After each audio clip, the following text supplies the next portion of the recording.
श्री शिवाय नमस्तोभ्यम दोस्तों, आप सभी का एक बार फिर से हमारे YouTube चैनल पर हार्दिक स्वागत है। आज आप सुनेंगे कार्तिक मास महात्म्य का अध्याय 10।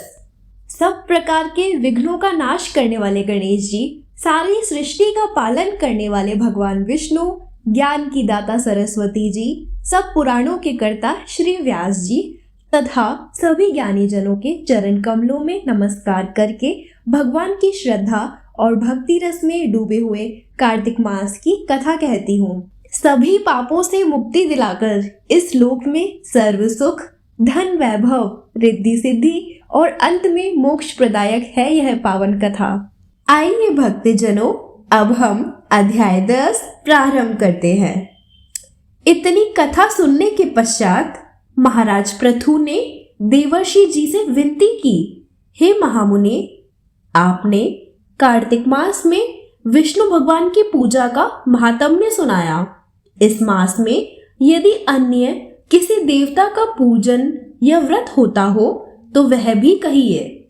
तब नारद जी बोले, हे राजन, आश्विन शुक्ल पूर्णिमा को ब्रह्मा जी का व्रत, कार्तिक कृष्ण चतुर्थी को गणेश जी का तथा अष्टमी व अमावस्या को लक्ष्मी जी का व्रत किया जाता है। जो कुंवारी कन्याएं कार्तिक मास में चतुर्थी को गणेश जी का कर्क चतुर्थी व्रत करती है, उन्हें सुयोग्य वर मिलता है। यदि विवाहित स्त्री इस व्रत को करे तो उसका सुहाग अटल रहता है। प्रातः काल स्नानादि से निवृत्त हो चंदनादि से श्री गणेश जी का पूजन करे, फिर सायंकाल गणेश जी का पूजन करके चंद्रमा का उदय होने पर उसको अर्घ देवे। तत्पश्चात उत्सव मनाते हुए भोजन करे। सधवा स्त्रियों को अपने सुहाग की रक्षा के लिए यह व्रत अवश्य करना चाहिए।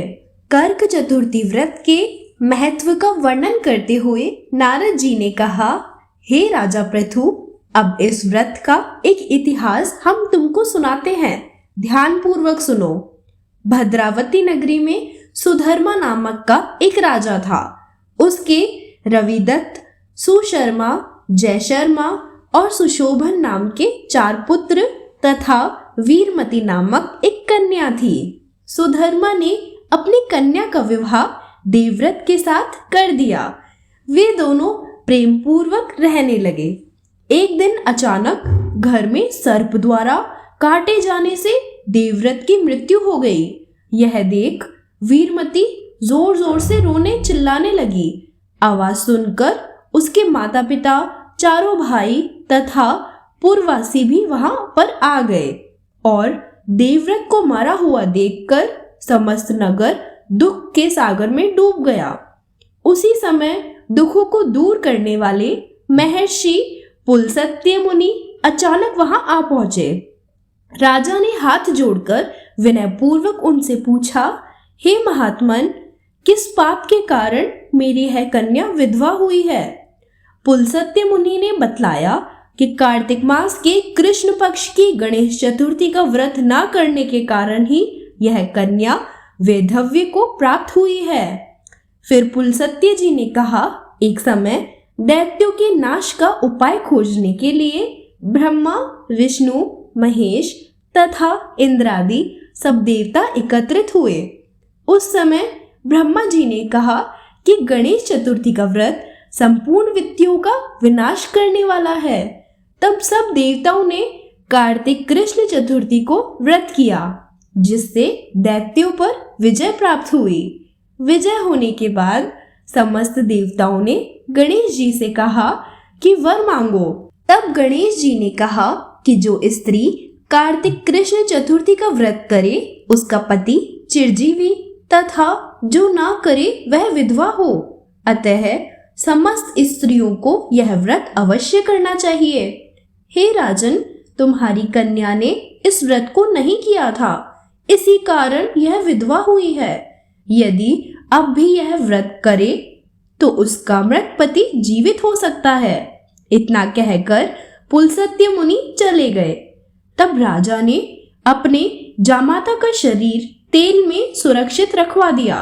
इसके बाद जब कार्तिक मास आया तो उसकी कन्या ने विधिवत व्रत करके उद्यापन में ब्राह्मणों को दान दक्षिणा देकर उन्हें संतुष्ट किया, जिसके प्रभाव से उसका मृतक पति पुनः जीवित हो गया।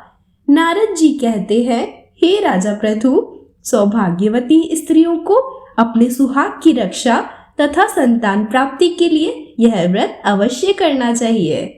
इति दशम अध्याय समाप्तम। दोस्तों, कल हम रसपान करेंगे कार्तिक महात्म्य के अध्याय 11 का। हे श्री हरि, इस कथा को कहने, सुनने और हुकारा भरने वाले सभी भक्तों पर अपनी कृपा दृष्टि बनाए रखना।